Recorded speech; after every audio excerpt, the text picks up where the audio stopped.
Welcome to Movie Caps. Today I will show you a comedy, crime, action film from 2014 titled 22 Jump Street. Spoilers ahead. Watch out and take care. A pair of best friends, Schmidt and Jenko, are on a rooftop parking lot. They receive a message about an illegal deal going down in the Metro Harbor. After their last successful undercover operation, they are back on the street. After arming themselves and playing around, they arrive at the port. There they spot Ghost, the biggest trafficker of illegal goods in Metro City, who has teamed up with the Mexican cartel. Schmidt informs Jenko that they will have to improvise, which Jenko is terrified of. He falls into character. Schmidt introduces himself to the Wolverine-looking guy while telling some BS story about why they are there. He asks why his partner is not talking, so he introduces himself as well. My name is Jeff. Schmidt asks Jenko to tell the group a story about how he knows them, going into deep details. Jenko hates his partner at this moment. The group is clearly not amused. Ghost approaches them like he's onto them, but his intention is for them to check the merchandise and shut up. They still do not know what the goods are. When they open the container, an octopus pounces on Schmidt. Ghost is smuggling exotic animals. They manage to throw the octopus off, but in the midst of the confusion they lose the accent. The group realizes they are cops and decide to take them out. Ghost gets in the truck and the Wolverine starts driving. He runs over their car and this infuriates Jenko, so they climb on top of the container, Schmidt quickly messing up and falling over. Like a Terminator, Jenko takes the horn and starts pounding on the windshield. Schmidt eventually manages to climb up, but quickly collides with a steel beam. He and Jenko are left hanging. In the department, they are scolded by their boss for letting Ghost get away. They are transferred back to the Jump Street department. The Koreans have bought back their church, so this time they are at 22 Jump Street, an even bigger church. Dixon, their captain, has an office that looks like a big ice cube. They are given a new mission at MC State College, a new drug with God knows what, called Wi-Fi, short for work hard, yes, play hard, yes, is circulating the campus. A girl has overdosed on it and their job is to infiltrate the dealer and find the supplier. They are given a photo as a clue. The duo arrive at their dorm and set up everything necessary to look like they are fresh out of high school. The neighbors across are twins, and the duo also introduce themselves as brothers, but the neighbors only laugh at this fact. In Psychology 101, Schmidt tries to get a tip from a fellow student about where he might find some Wi-Fi. The student quickly calls him out for being a narc and even jokes that he still wears his badge, which Schmidt does check, proving student's point. Jenko also fails to get information from some football jocks due to his stupidity. Later at the improv show, Schmidt points out a girl he likes from one of his classes to Jenko. He encourages him to approach her, which he does, awkwardly. He asks her about the overdose by Wi-Fi that happened on campus, and that he's writing a slam poem in her honor. When the performer asks if anyone has anything else to perform, the girl points to Schmidt so he can recite his poem. Jenko is laughing his ass off. Schmidt says it's a work in progress while everyone stares at him blankly. He starts spitting out words at random and mimicking the gestures of the sentences. Somehow it's amazing how bad it is, but people somehow sympathize and give him applause. Later, as they walk to their room, Schmidt confesses that he has no leads. Jenko, on the other hand, says that he heard that you can get Wi-Fi anywhere on campus 24/7. Yes, they meant the internet. So with no leads, they visit a supplier they busted earlier. They inquire how they can get any leads in college when no one opens up to them because they look like narcs and college kids are not as dumb as high schoolers. After imitating Schmidt's speeches, he points out that the clue is in the picture. The dealer has a tattoo of a bazooka. They visit a tattoo salon and the artist points out that it's a football player and Jenko has an idea who it might be. They infiltrate the football team's practice as players and their dumb finds someone even dumber. Jenko befriends Zook. In the middle of the game, Zook calls Jenko his brother and praises his play. Schmidt quickly becomes jealous that Jenko has made a new friend. Zook invites Jenko to a frat party and tells Schmidt he can tag along. When they get ready, Schmidt tells him to lose the puka, but at the party Zook has the same one. Jenko and him are on the same wavelength, even Rooster likes his style, Schmidt's not so much. Schmidt feels like an outsider at the party. He manages to talk to Rooster asking about his body art, but while shaking his hand, he feels up his sleeve, making the encounter strange. Schmidt goes back to Jenko, who leaves him hanging. Zook tells them to check out the view from the roof. With some parkour, two jocks make it with no problem, while Schmidt struggles and decides to go home. On the way there, he bumps into Maya, the girl from the improv show.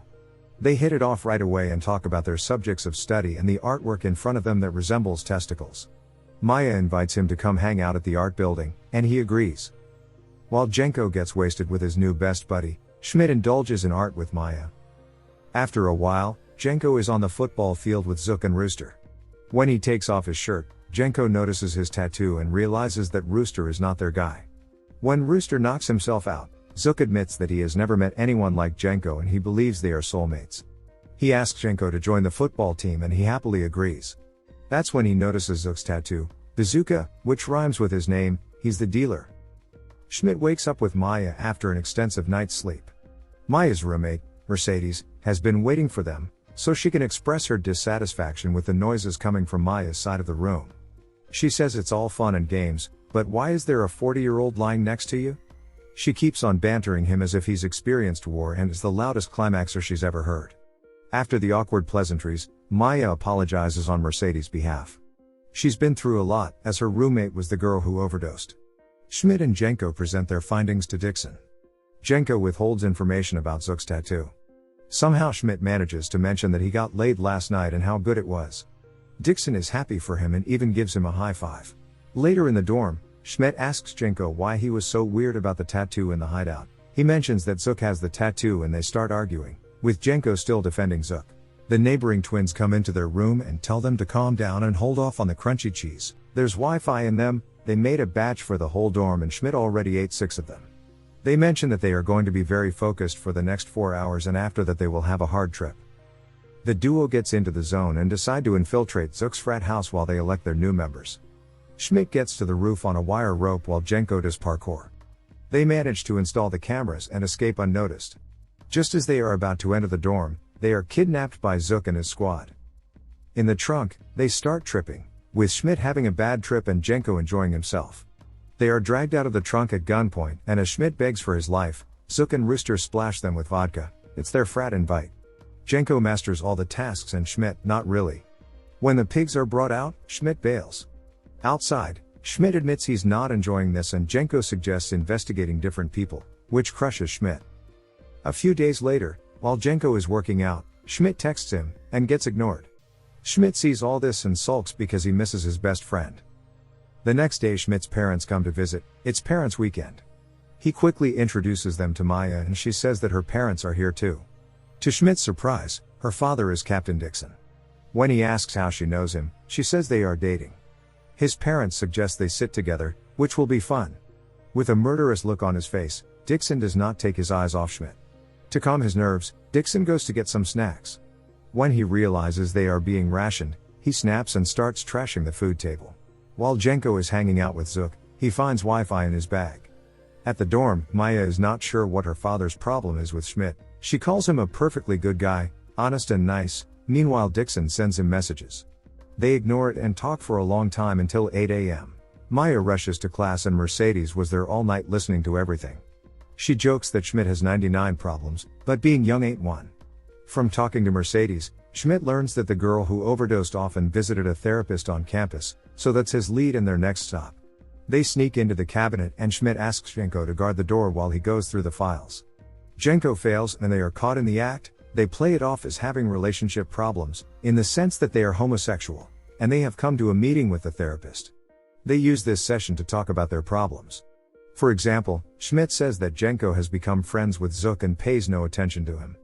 Jenko accuses him of being clingy. During the session, Schmidt comes to the realization, what if the girl had not bought Wi-Fi, but was the dealer? They meet in Dixon's office, Schmidt putting on a Kevlar. When the captain turns over a picture, Jenko quickly realizes that Schmidt is in a relationship with his daughter and makes fun of it, which he shouts to the entire hideout. In retaliation, Dixon tases Schmidt in the balls. Dixon tells them to change their strategy and find the supplier. As they walk out, Schmidt apologizes to Jenko for suspecting Zook because he's not their guy. They decide to first rummage through the overdosed girl's room and they find a book with the pages cut out.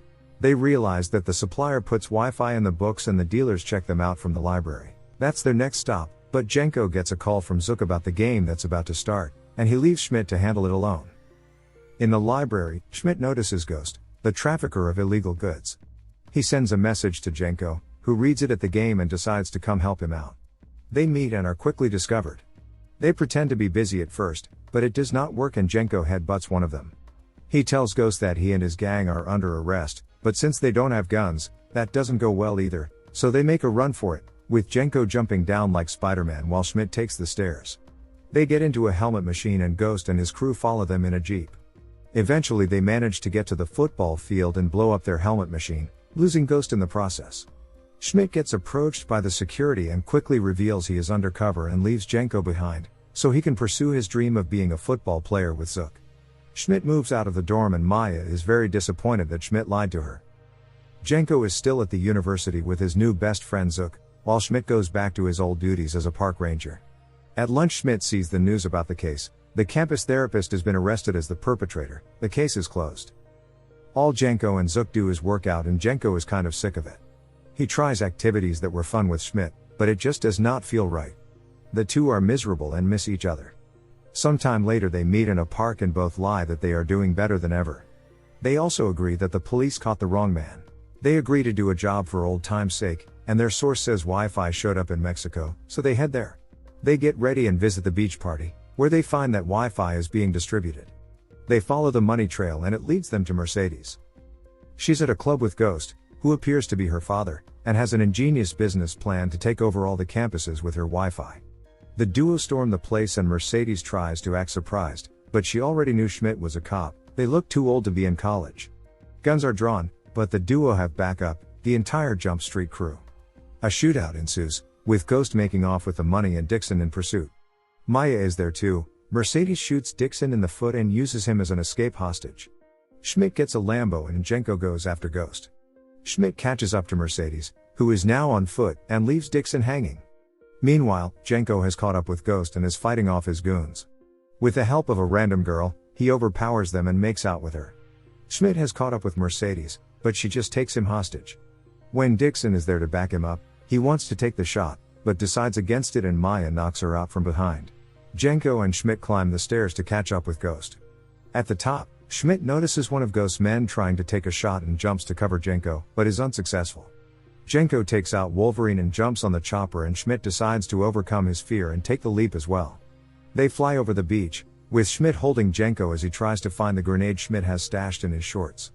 They fall off just as he throws the grenade and says something cool. The chopper blows up. As they get out of the water, everyone cheers for them and they confess their feelings of missing each other and make up. The end. Thank you for watching. Subscribe if you'd like to see more videos like this.